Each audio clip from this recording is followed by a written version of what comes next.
Today we are doing the refraction of light through a prism. What is a prism? Prism is a five-sided surface, five-sided figure or five sides figure whose one surface is two surfaces are triangular and three surfaces are rectangular.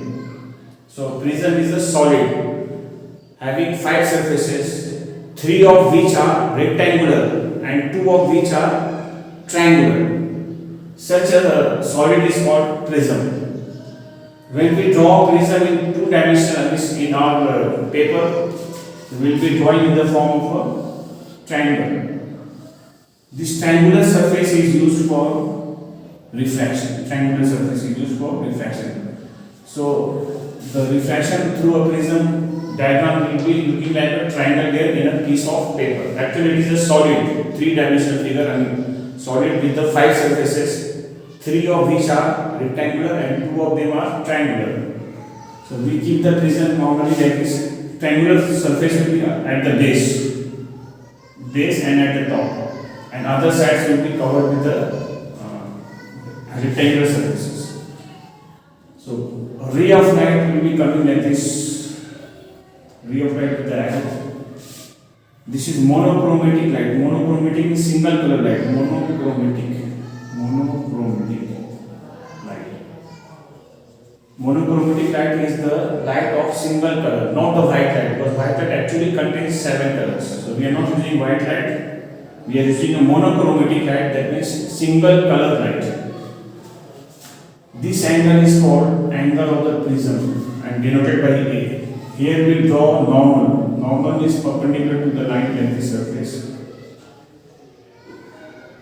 So the ray will be going, it is going from rarer to the denser. This is glass, this is air. So the ray will be bending towards the normal, somewhat like this.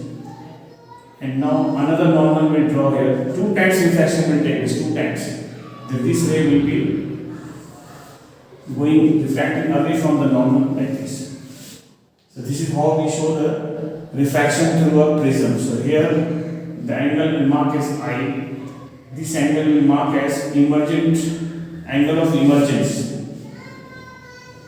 No, this is number 1, this is number 2, this is number 3. So number 1 is the incident ray. We will be giving the label to this diagram, incident ray. 2 is the refracted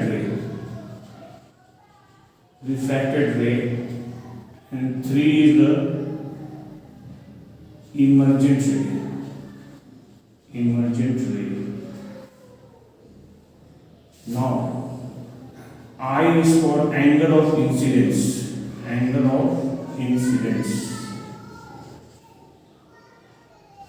E is called angle of emergence, A is called angle of prism.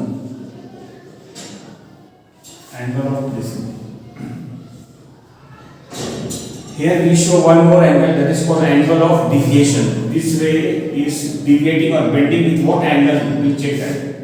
This ray will be extended forward in the same line. This also will be extended in the backward direction. This angle is called denoted by delta.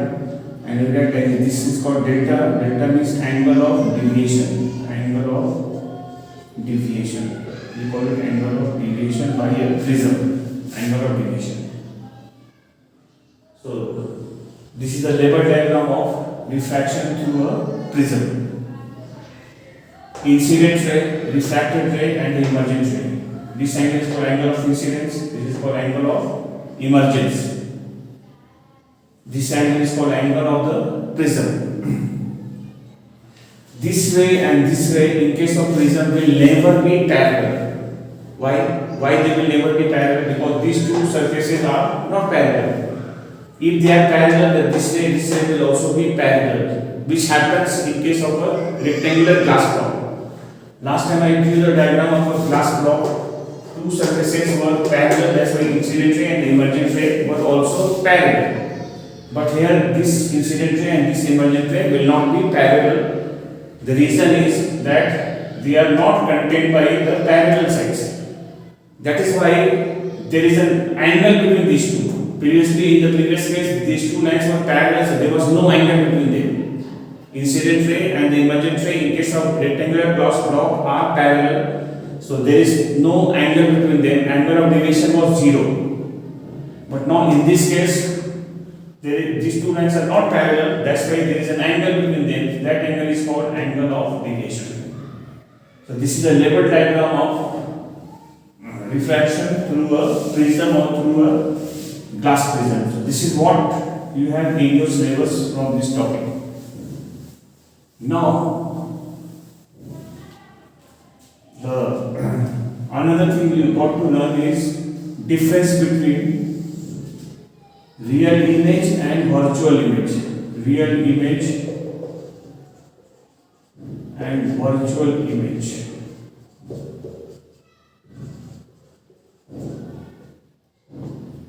Virtual image. There are two types of images. What is image? Image is the shadow or the artificial or the imaginary picture of the object is called image. There are two types of images, real image and the virtual image. What are real image? Point number one, we say here also point number one. It can be obtained on the screen. First point, it can be real image are those images which can be projected or which can be obtained on the screen. Here that it cannot be obtained or projected on the screen. That is the point number one. Point number two, it is inverted with respect to the object. Second point is it is always inverted. It will be always upside down with respect to the object. It is upright or erect with respect to the object. It is erect, that is same direction of here, like this. This is upside down, this is in the same direction. It is erect or upright with respect to the object. That is point number two. Point number three, we'll say. Point number three.